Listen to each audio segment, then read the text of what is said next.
Where'd you get that idea? I just sit home and watch TV. She looked at me and smiled. Not very cheerfully, I must say. Fine. Forgive me one more time.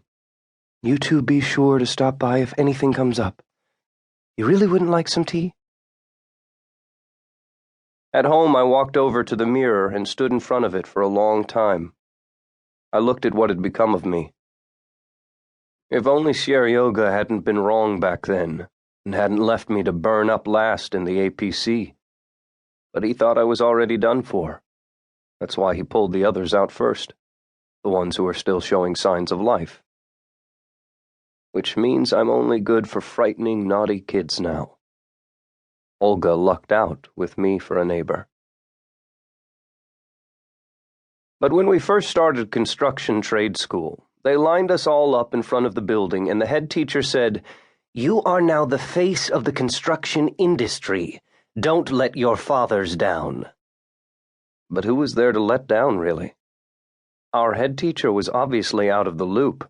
Instead of fathers at home, we had our Uncle Adix, in the singular, of course. But the head teacher meant all of us standing in front of him, even though it had started raining and the trees had lost nearly all their leaves. That's why he was speaking in the plural. While we stood there in front of him, shivering with cold. No one had warned us that the lineup would take so long, so we had left our jackets in the workshops. And no one had taken cigarettes, naturally.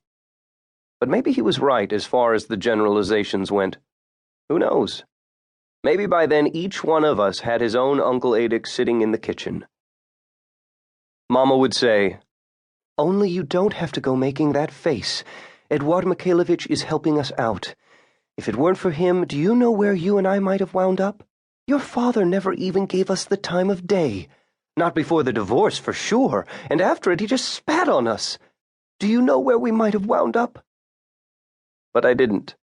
And Eduard Mikhailovich wasn't Eduard Mikhailovich to me, and he sure as hell wasn't Uncle Adic. To me, he was nobody. I didn't even say him if I wanted to tell my mother something. I just mumbled incoherently and jerked my head, but she understood. It's just every time she would say, "You don't have to go making that face." But I remembered how she and my father and I used to go sunbathing in the summer. And he would always wear these white shorts to show off his tan, because he tanned easily and handsomely. He wore this very classy cap and shimmery multicolored glasses. He never sat with us on the blanket. He would circle around it, or stand a little ways away, or play volleyball, or laugh with the tanned young girls, while Mama and I would hide from the sun under our umbrella. She would tell me, "Kostya, you got my skin. You can't tan with skin like that. Too many freckles. Come on, I'll rub some cream on you. Otherwise your whole face is going to burn up." Olga opened the door almost immediately. She probably hadn't even had time to undress little Nikita. "Did you change your mind about the tea? Good for you. Go on into the kitchen. I'll put Nikita to bed right now." I waited for her in the hall. And when she came back from the nursery, I said I didn't want any tea. I just needed her to show me where to nail up the mirror I had for her.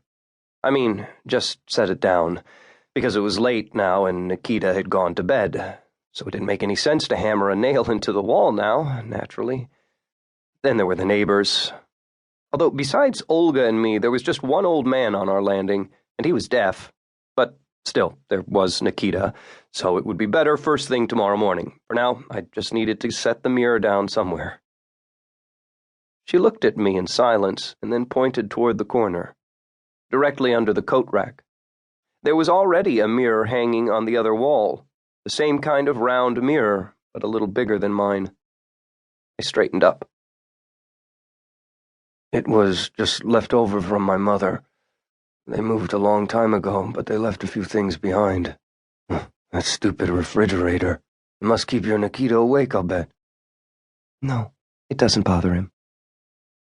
Then I took a look at her vestibule and said it was time for some renovations. She smiled and replied that she couldn't afford it. "How much would you charge?" "I only do Euro renovations, for rich people. Double-glazed windows, drop ceilings, all kinds of crud."